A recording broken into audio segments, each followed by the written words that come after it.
We'll be going over gold futures. In this video, we'll be going over my trade idea of the week and the day-by-day probability model. So let's start off with the technical analysis on the 1 hour chart. We have dipped into NUGT territory.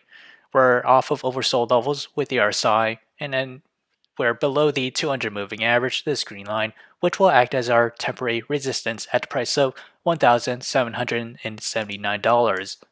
With the 4 hour chart, we still remain in negative MACD territory. As we extend out further to the daily chart, we still remain in positive MACD, but we're seeing signs of it diverge.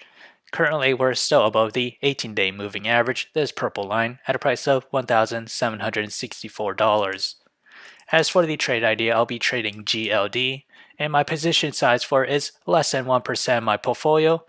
My long entry is at $161.08. My sell target is at $167.06.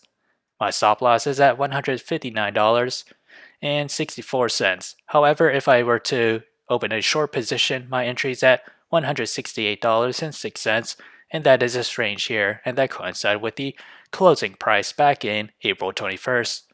My sell target is at $163.57, and my stop loss is at $170.60.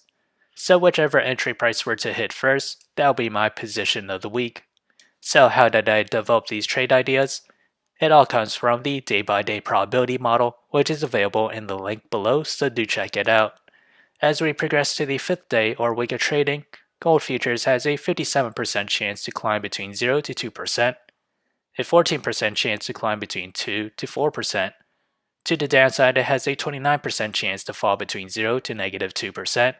So if you enjoyed this content, feel free to like, comment, subscribe, and thank you for watching.